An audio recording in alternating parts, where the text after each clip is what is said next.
Hello అండి, welcome to profit master .in. ఇక ఈరోజు మార్కెట్స్ కానీ గమనిస్తే అటు గ్లోబల్ క్యూస్ పరంగా ఏషియన్ మార్కెట్స్ అన్నీ కూడా ఫ్లాట్గా ఉన్నాయి, కొంచెం పాజిటివ్గా ఉన్నాయి. మన మార్కెట్స్ దానికి అనుగుణంగా ఫ్లాట్గా ఓపెన్ అయింది.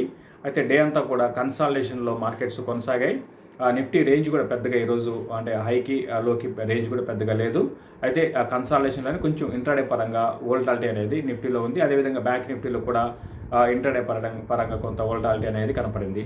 ఓవరాల్గా నిఫ్టీ 14,910 దగ్గర -19 పాయింట్స్ మైనస్లో క్లోజ్ అయింది. ఇక బ్యాంక్ నిఫ్టీ అయితే 34,804 దగ్గర -377 పాయింట్స్ మైనస్లో బ్యాంక్ నిఫ్టీ క్లోజ్ అయింది. దగ్గర లోస్ దగ్గరే బ్యాంక్ నిఫ్టీ క్లోజ్ అయిందని చెప్పొచ్చు. ఈరోజు హైగాని గమనిస్తే 35,405 అనమాట. బ్యాంక్స్ లాస్ట్ కొన్ని రోజులుగా బ్యాంకింగ్ స్టాక్స్ అన్నీ కూడా వీక్గా ఉన్న ఏ బ్యాంక్ కూడా చాలా స్ట్రాంగ్గా సపోర్ట్ నిఫ్టీకి ఇవ్వడం లేదు. దాదాపు అన్ని బ్యాంక్స్ కూడా అంటే ఇండెక్స్ బ్యాంక్స్ బ్యాంక్ నిఫ్టీలో ఉన్న బ్యాంక్స్ ఏవైతే ఉన్నాయో అన్నీ కూడా వీక్గానే ఉన్నాయి. ఇక టాప్ గెయినర్ కానీ గమనిస్తే నిఫ్టీలో ఏషియన్ పెయింట్స్ ఒకటి టాప్ గెయినర్గా ఉంది, 4% ఈరోజు ఇది పెరిగింది. అదేవిధంగా డాక్టర్ రెడ్డిస్ కూడా ఈరోజు 2.4%, హిందుస్థాన్ యూనిలివర్ ఒక 1.4% పెరిగింది. ఇక టాటా మెటల్స్లో కొంచెం ఈరోజు ప్రాఫిట్ బుకింగ్ కనపడింది.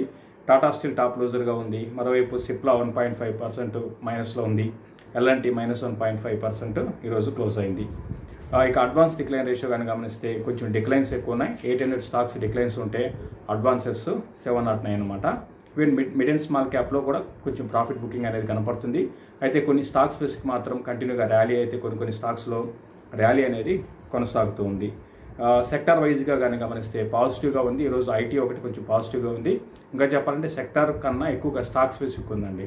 స్టాక్ స్పెసిఫిక్ యాక్షన్ అనేది ఎక్కువగా మార్కెట్స్లో ప్రస్తుతానికి కనపడుతుంది. ఇక ఫ్యూచర్స్లో కానీ గమనిస్తే ఫ్యూచర్స్లో పొజిషన్స్ ఏ విధంగా బిల్డ్ అయినాయి. చాలా వరకు ఫ్యూచర్స్లో కానీ గమనిస్తే ఎక్కువగా ఫ్యూచర్ని బేస్ చేసుకొని మనం ట్రెండ్గా గమనించాలంటే ఎక్కువగా స్టాక్ స్పెసిఫిక్ మూవ్సే ఎక్కువ ఉండే అవకాశాలు ఉన్నాయండి రానున్న రోజుల్లో. ఎందుకంటే దాదాపు అటు లాంగ్స్ బిల్డ్ అయిన స్టాక్స్లో కొన్ని ఉన్నాయి, అటు షార్ట్ కవరింగ్ స్టాక్స్ ఉన్నాయి, లాంగ్ అన్వైండింగ్ స్టాక్స్ ఉన్నాయి. బట్ ఏదైనప్పుడు కూడా ఎక్కువగా ఏంటంటే ఈవెన్ ఫ్యూచర్స్ డేటా కానీ గమనించినా కూడా ఎక్కువగా స్టాక్ స్పెసిఫిక్ ఉండే అవకాశాలు ఉన్నాయి. అది కూడా ఏంటంటే కొంచెం వోల్టాలిటీ కూడా ఎక్కువ ఉండొచ్చు. అంటే నెక్స్ట్ రానున్న రోజుల్లో మార్కెట్స్లో వోల్టాలిటీ అనేది ఎక్కువ ఉండొచ్చు. ఎక్కువగా ఇంకా చెప్పాలంటే కొంత షార్ట్ వైపే ఎక్కువగా పొజిషన్స్ ఉన్నాయి. ఒకవేళ ఈరోజు పెరిగిన స్టాక్స్ కొన్ని ఉన్నా కూడా అవి కూడా షార్ట్ కవరింగ్ వల్ల పెరిగాయి. ఎక్కువగా ఏంటంటే కొంచెం షార్ట్స్ ర్యాలీస్ అంటే కొంచెం పెరిగినప్పుడల్లా కూడా షార్ట్స్ అనేది ఫ్యూచర్స్లో బిల్డ్ అవుతున్నాయి. ఇది ఫ్యూచర్స్లో సంబంధించి. ఇక చాలామంది అడుగుతున్న స్టాక్స్లో ఈరోజు మనం ఫస్ట్ ఈఐడి ప్యారీ గురించి మాట్లాడుకుందామండి. ఈఐడి ప్యారీ షుగర్ కంపెనీ, ఇది మురుగప్ప గ్రూప్కి చెందిన కంపెనీ అండి. ఫండమెంటల్ పరంగా బాగానే ఉంది. అయితే ఒకటి షుగర్ కంపెనీస్లో దాదాపు అన్ని షుగర్ కంపెనీస్ డెట్ ఉన్నాయండి. డెట్ లేని షుగర్ కంపెనీ అంటూ పెద్దగా లేవు. దాదాపు అన్ని షుగర్ కంపెనీస్కి ఎంతో కొంత డెట్ అనేది ఉంది. అయితే ఈఐడి ప్యారీకి అంత డెట్ పరంగా పెద్దగా భారీగా అయితే లేదు. ఫండమెంటల్ పరంగా బాగానే ఉంది. రీసెంట్గా ఈ స్టాక్ మంచి ర్యాలీ కూడా మనం చూసాము. 372 హైకి వెళ్ళి ఇప్పుడు ప్రస్తుతానికి 346 దగ్గర ఈఐడి ప్యారీ ఉంది. అయితే షుగర్ కంపెనీస్లో ఇన్వెస్ట్ చేయాలి అంటే మాత్రం ఒక టైమింగ్తో చేయాల్సి ఉంటుందండి. ఎందుకంటే కంటిన్యూగా ఇవి ర్యాలీ అనేది ఉండవు. ఒక్కొక్క టైంలో పెరగడం, మళ్ళీ కొన్ని ఏళ్ళ తర్వాత కూడా మళ్ళీ స్టాక్స్ పెరగవు. దానికి ప్రధాన కారణం ఏంటంటే షుగర్ ప్రైసెస్ ఏ విధంగా ఉన్నాయి, తర్వాత మాన్సూన్ ఏ విధంగా ఉంటుంది, తర్వాత గ్లోబల్ షుగర్ ప్రైసెస్ మీద ఈ స్టాక్స్ ఆధారపడి ఉంటాయి. దీంతోపాటు గవర్నమెంట్ తీసుకునే నిర్ణయాలు అనేది కూడా షుగర్ స్టాక్స్ మీద ఆధారపడి షుగర్ నిర్ణయాలు కూడా షుగర్ స్టాక్స్ పై ప్రభావం చూపిస్తాయి. ఫర్ ఎగ్జాంపుల్ బాగా ఇప్పుడు సపోజ్ ఎక్స్పోర్ట్ చేస్తున్నప్పుడు మనకి డొమెస్టిక్గా ఒకసారి ప్రైస్ బాగా పెరిగింది అనుకోండి, గవర్నమెంట్ ఏం చేస్తుంటే ఎక్స్పోర్ట్స్ని ఆఫ్ చేస్తుంది. దీనివల్ల ఏంటంటే లోకల్ కంపెనీస్ కొంచెం మైనస్ పాయింట్ అవుతుంది అనమాట. ఎందుకంటే ఇవి ఎక్స్పోర్ట్స్ చేసుకొని ఆ విధంగా కూడా వీళ్ళకి ఇన్కమ్ అనేది వస్తుంది. బట్ ఏదేమైనప్పుడు కూడా ఉన్న అన్ని షుగర్ కంపెనీస్లో ఈఐడి ప్యారీ అనేది ఫండమెంటల్గా బాగానే ఉంది. లాంగ్ టర్మ్కి బాగానే ఉండొచ్చు. అయితే ఒకటి షుగర్ ఇంతకుముందు చెప్పినట్టుగా షుగర్ కంపెనీస్ ఆర్ మెటల్స్ ఇటువంటి కొన్ని ఉంటాయండి. ఇవన్నీ కూడా ఏంటంటే ఒక 1 year 1.5 year మాత్రమే పెరుగుతాయి. ఆ తర్వాత మళ్ళీ ఒక 2 ఏళ్ళ వరకు పెరగవు. ఒక సీజన్లో మాత్రమే పెరుగుతాయి. మళ్ళీ న్యూస్ కారణంగా కానివ్వండి, ఇతరత్ర కారణాల కారణంగా స్టాక్స్ బాగా పడతాయి. కాబట్టి ఏంటంటే టైమింగ్తో ఇన్వెస్ట్ చేయాలి. At the same time exit కూడా తీసుకోవాలండి. కంటిన్యూగా పెరుగుతూ ఉండవు, ఎగ్జిట్ కూడా తీసుకోవాలి. బట్ అడిగారు కాబట్టి ఉన్న షుగర్ కంపెనీస్లో ఈఐడి ప్యారీ అనేది ఉన్న వాటిలో మంచి కంపెనీ. దీంతోపాటు త్రివేణి ఇంజనీరింగ్ అని ఉంది, అది కొంచెం డైవర్సిఫైడ్ కంపెనీ అండి. ఇది కూడా డెట్ పెద్దగా లేదు, అటు వాళ్ళు షుగర్తో పాటు అటు డైవర్సిఫైడ్ దాంట్లో ఉన్నారు. త్రివేణి ఇంజనీరింగ్ అది కూడా పర్లేదు, అయితే అది కూడా అది భారీగా పెరిగే అవకాశాలు లేకంటే స్లోగా ఉంటుంది ఆ స్టాకు. ఇది షుగర్ కంపెనీస్ గురించి. తర్వాత ఏడి ప్యారీ గురించి. ఇంకా చాలామంది ఈ పోకర్నా గురించి అడుగుతున్నారండి. పోకర్నా ఇది గ్రానైట్ బిజినెస్లో ఉన్నారు. ఇది కానీ మన అటు డొమెస్టిక్తో అంటే ఇండియాలోతో పాటు వీళ్ళు ఎక్స్పోర్ట్స్ కూడా వీళ్ళు చేస్తూ ఉంటారు. అయితే ఏంటంటే ఈ స్టాక్ బాగా స్పెక్యులేషన్ ఎక్కువ ఉంటుందండి. ఈ స్టాక్లో ఫండమెంటల్ పరంగా గొప్పగా ఉంది, బ్రహ్మాండంగా ఉంది అయితే నేను అనుకోను.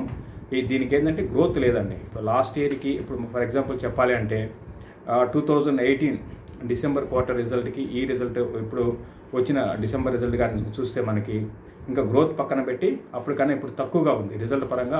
అప్పుడు రెవెన్యూస్ కన్నా ఇప్పుడు రెవెన్యూస్ బాగా తక్కువ ఉన్నాయి. ఫ్యూచర్ అంటే గ్రోత్ పరంగా లేదు. గ్రోత్ అనేది ఈ బిజినెస్లో అంటే వీళ్ళ పోకర్నాలో గ్రోత్ అనేది లేదు. అయితే ఈ స్టాక్ ఏంటంటే ఇది బాగా ఈ స్టాకు స్పెక్యులేషన్ బాగా ఉంటుందండి. దీని ఏమంటారంటే పంప్ అండ్ డంప్ స్టాక్ అంటారు. అంటే పదే పదే కొంతమంది ఈ మధ్య చాలామంది ఈ స్టాక్ గురించి అడుగుతున్నారు, ఎందుకంటే ఎవరన్నా పదే పదే రికమెండ్ చేస్తుంటారు నాకు తెలిసి. సో ఇదేంటంటే పదే పదే రికమెండ్ చేస్తారు.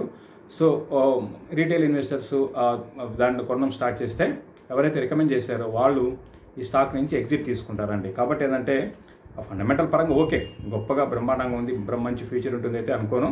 బట్ ఏంటంటే ఈ స్టాక్లో టైమింగ్తో ఇన్వెస్ట్ చేయాలి, at the same time exit కూడా తీసుకోవాలి.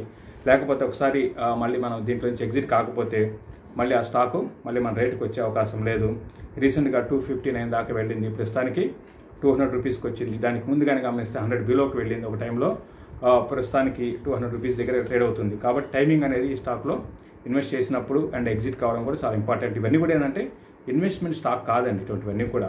ఫస్ట్ చాలామంది ఏంటంటే మనం చూస్తున్నాం, వాళ్ళు అడుగుతున్న ప్రశ్నలన్నీ కూడా అవన్నీ కూడా ఏంటంటే ప్రైస్ చూసి కొంటున్నారండి ఎక్కువ మంది.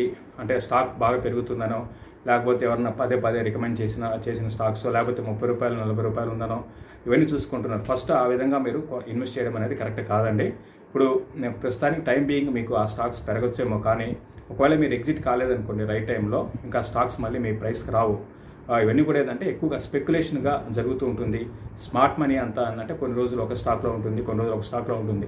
ఫస్ట్ మీరు ఒక ఇన్వెస్ట్మెంట్కి ప్లాన్ చేసుకోవాలి అంటే ఫస్ట్ ఫండమెంటల్స్ చూడండి, తర్వాత ఫ్యూచర్ ఫస్ట్ చూడాల్సింది ఆ సెక్టార్కి ఫ్యూచర్ ఉంటుందో చూడాలి, తర్వాత ఆ స్టాక్ వాల్యుయేషన్స్ ఏ విధంగా ఉంది చూడాలి, అప్పుడు మీరు ఇన్వెస్ట్ చేయాలి. అంతేకాని బ్లైండ్గా ప్రైస్ చూసి ఇన్వెస్ట్ చేయడం అనేది కరెక్ట్ కాదు. ప్రైస్ చూసి ఇన్వెస్ట్ చేయడం అనేది ట్రేడింగ్ అంటారండి దాన్ని. ప్రైస్ చూసి కొనడం అనేది ట్రేడింగ్ అవుతుంది. ఒకవేళ మీరు ఆ విధంగా ట్రేడింగ్లో ఎక్స్పర్ట్ కావాలి అంటే మాత్రం ఖచ్చితంగా మీరు టెక్నికల్ అనాలిసిస్ పరంగా మీరు తెలుసుకోవాలి, మంచి టైమింగ్తో కొనాలి, టైమింగ్తో ఎగ్జిట్ కావాలి, స్టాప్ లాస్ పెట్టుకోవాలి, 3 చేయాలి. లేకపోతే మాత్రం మార్కెట్స్లో ఒకసారి ట్రెండ్ రివర్స్ అయితే ఆ స్టాక్స్ మీరు చూస్తూ ఉంటారు, అది కిందకి వెళ్ళిపోతూనే ఉంటుంది, మళ్ళీ మీ ప్రైస్ అనేది రాదండి. ఒకసారి రాంగ్ స్టాక్లో ఉన్నారంటే ఇవన్నీ మీకు ఇప్పుడు అర్థం కాకపోవచ్చు అంటే కొత్తగా వచ్చిన వాళ్ళకి 2 to 3 years తర్వాత మీకు తెలుస్తుంది. ఇప్పుడున్న స్టాక్స్ 2016-17లో పెరిగిన స్టాక్స్ ఈరోజు పరిస్థితి ఏంటి, అవి ఇంకా ఈరోజు ఒక 1000 రూపాయల స్టాక్ ఇంకా 100 రూపాయల్లో ఉందన్నమాట. సో ఆ రేటుకి రావడం అనేది ఇంకా అసంభవం అనమాట. అట్లా ఇప్పుడు పెరుగుతున్న స్టాక్స్ నెక్స్ట్ బుల్ మార్కెట్లో పెరగవు, అది గమనించండి. కాబట్టి ఎగ్జిట్ అనేది తీసుకోవాలి. మంచి స్టాక్ ఇన్వెస్ట్మెంట్గా ఏంటంటే గ్రోత్ ఉంటూ సస్టైన్ గ్రోత్ ఉంటూ వాల్యుయేషన్స్ అట్రాక్టివ్ ఉన్న స్టాక్ని మీరు ఇన్వెస్ట్ చేస్తే మీకు లాంగ్ టర్మ్కి మంచి రిటర్న్స్ రావడానికి అవకాశం ఉంటుంది. ఇవన్నీ ఎందుకు చెప్తుంటే చాలామంది చిన్న స్టాక్స్ గురించి అడుగుతున్నారు, మళ్ళీ మమ్మల్ని స్టాక్ రికమెండ్ చేయమని కూడా అడుగుతున్నారు. అయితే మనం గతంలో లాస్ట్ ఒక 1 monthలో చాలా స్టాక్స్ రికమెండ్ చేశాము. ఫర్ ఎగ్జాంపుల్ యాక్షన్ కన్స్ట్రక్షన్ ఒకటి రికమెండ్ చేశాను, మోర్పెన్ ల్యాబ్స్ రికమెండ్ చేశాను, IEX ఒకటి, ఇండియన్ ఎనర్జీ ఎక్స్చేంజ్, అవన్నీ కూడా మంచి క్వాలిటీ స్టాక్స్, ఫండమెంటల్గా మంచి స్టాక్స్. కాబట్టి కరెక్షన్స్లో వాటిని కొనుక్కోండి, అది కూడా 2-3 ఏళ్ళు ఉద్దేశం ఉంటే కొనుక్కోండి. ఒకే బయింగ్ పాయింట్ కాకుండా స్లోగా ఇన్వెస్ట్ చేసుకోమని చెప్తాను. రోజు ఒక స్టాకు వారానికి ఒక స్టాకు ఇన్వెస్ట్మెంట్ పరంగా ఎవరు కూడా ఇవ్వలేమన్నా, అంత ఈజీ కాదు. ఒకవేళ అది ఇచ్చినా కూడా అది ట్రేడింగ్ ఎవరన్నా ఇస్తామన్నా కూడా అది కరెక్ట్ కాదు. అది ట్రేడింగ్ పరంగా అవుతుంది తప్ప అది రోజు ఇన్వెస్ట్మెంట్కి మనం చేయం కదా. ఏదో ఒక మంచి స్టాక్ సెలెక్ట్ చేసుకుంటాము, ఆ స్టాక్లో అన్ని రకాలుగా స్టడీ చేసి ఇన్వెస్ట్ చేసి ఒక 3-4 ఏళ్ళకి వదిలేస్తాం, అది ఇన్వెస్ట్మెంట్ అండి. దాన్ని అర్థం చేసుకోండి. ఇది పోకర్నా గురించి ఇన్వెస్ట్మెంట్ గురించి. తర్వాత చాలామంది ఇంకొక స్టాక్ మ్యాజెస్కో గురించి అడుగుతున్నారండి. ఎందుకంటే ఇవన్నీ నేను ఇంతలా చెప్పడం ఎందుకంటే రేపు మార్కెట్స్ పడినా కూడా కొంచెం ఇక్కడ నుంచి మార్కెట్స్ పెరగడం ఆగినా కూడా ఈ స్టాక్స్ అన్ని కూడా మళ్ళీ ఆ రేట్ రావద్దని. ఫర్ ఎగ్జాంపుల్ మ్యాజెస్కో, ఇది కూడా ఫండమెంటల్స్ దాని గురించి చెప్పడానికి పెద్దగా ఏం లేదు, కానీ ఇది ఈ మధ్య కాలంలో బాగా పెరిగింది. ఎవరో మెసేజ్ పెట్టారు, దీన్ని అమ్మాలని ప్రయత్నం చేస్తున్నాను, అమ్మలేకపోతున్నాను అని. ఫర్ ఎగ్జాంపుల్ 40 రూపీస్లో కొన్నప్పుడు ఇది దగ్గరగా 160 దాకా వెళ్ళింది. సో అంటే చూస్తూ ఉంటాం, అంటే మనకు ప్రాఫిట్ కనపడుతుంది, కానీ మనం ఆ ప్రాఫిట్ తీసుకోలేము. ఇప్పుడు పడేటప్పుడు రోజు 5% సీలింగ్ అయిపోయింది. ఇప్పుడు 73 రూపీస్ దగ్గర 160 నుంచి 73 రూపీస్ నాన్ స్టాప్గా రోజు ఓపెనింగే డౌన్ సైడ్ అనమాట. సో అన్ని కూడా మెజారిటీ స్టాక్స్ అనేవి కూడా 5% సీలింగ్ అవుతున్న స్టాక్స్ కూడా రివర్స్ అయితే కూడా సేమ్ అదే విధంగా ఉంటాయండి. మళ్ళీ ఇది ఎప్పుడు సీలింగ్ ఓపెన్ అవుతుందో మనకు తెలియదు. సో ఇవన్నీ కూడా ఏంటంటే ప్యూర్ ఆపరేటెడ్ స్టాక్స్ అండి. కాబట్టి అవి దృష్టిలో పెట్టుకోండి. కొత్తగా వచ్చిన వాళ్ళు ఇన్వెస్ట్ చేసే ముందు ఒకటికి బస్సాలు ఆలోచించండి. లేదా ఇవన్నీ ఎందుకు అనుకుంటే శుభ్రంగా మ్యూచువల్ ఫండ్లో ఎస్ఐపి లెక్క ఇన్వెస్ట్ చేయండి. దీంతోపాటు చాలామంది మొన్న విజయవాడ వర్క్షాప్కి వెళ్ళినప్పుడు వీక్లీ 2 కాల్స్ ఇస్తారు, స్మాల్ క్యాప్ కాల్స్ అని. అటువంటి వాటిలో ఇన్వెస్ట్ చేసి బాగా నష్టపోతున్నారండి. కాబట్టి అటువంటి వాటిని కూడా ఎవరు కూడా నమ్మకండి. స్మాల్ క్యాప్ అని 70% రిటర్న్స్, 50% రిటర్న్స్ ఒక 1 మంత్లో వస్తాయి. ఇవన్నీ కూడా 1-2 రావచ్చు. బట్ పోయిందంటే మీరు 10 స్టాక్లో సంపాదించింది ఒకే స్టాక్లో మొత్తం కూడా జీరో అయిపోతుందండి. ఈవెన్ షార్ట్ టర్మ్కి అయినా సరే కూడా చెప్తున్నాను. కాబట్టి ఏంటంటే అటువంటి వాటిని నమ్మకండి. మీరు ఇన్వెస్ట్మెంట్ చేయాలనుకుంటే ఫండమెంటల్స్ తెలుసుకోండి, ఇన్వెస్ట్ చేయండి. లేదా ట్రేడింగ్ చేయాలనుకుంటే ట్రేడింగ్ బాగా నేర్చుకొని ఎగ్జిట్ కావడము, ఎంట్రీ కావడము, స్టాప్ లాస్ పెట్టుకోండి. ఈ 3 చేయండి. ఇది క్లోజింగ్ రిపోర్ట్ అండి. మళ్ళీ రేపు మార్నింగ్ మార్కెట్లో కలుద్దాం. చూస్తున్న ప్రతి ఒక్కరు కూడా షేర్ చేయమంటాను, అదేవిధంగా లైక్ చేయమంటాను. దీంతోపాటు ఈ వీకెండ్ నుంచి 19th నుంచి ఫ్యూచర్స్ అండ్ ఆప్షన్స్ బేసిక్స్ నుంచి అడ్వాన్స్ స్ట్రాటజీస్ వరకు మనకి క్లాసెస్ ఉన్నాయి. ఇవన్నీ కూడా ఆన్లైన్లో క్లాసెస్ అండి. ఆన్లైన్ క్లాసెస్ లాస్ట్ టైం ఫిజికల్గా మనకి హైదరాబాద్లో జరిగాయి, ఇప్పుడు ఆన్లైన్లో జరుగుతున్నాయి. దీంట్లో ఏదంటే వీక్లీ ఆప్షన్స్లో వీక్లీ స్ట్రాటజీ ఒకటి హెడ్జింగ్ స్ట్రాటజీ అనమాట. తర్వాత మంత్లీ స్ట్రాటజీ ఒకటి, అది కూడా హెడ్జింగ్ స్ట్రాటజీ. ఈ రెండు కూడా ఈ రెండింటి గురించి చెప్పడం ఉంటుంది. దీంతోపాటు బేసిక్స్ దగ్గర నుంచి అటు ఆప్షన్ గ్రీక్స్ దగ్గర నుంచి ఇవన్నీ కూడా ఎక్స్ప్లెయిన్ చేస్తాము. సో దీనికి సంబంధించిన డీటెయిల్స్ కింద మెసేజ్ బాక్స్లో ఉంటాయి, ఒకసారి చూడమని చెప్తాను. థ్యాంక్ యూ అండి.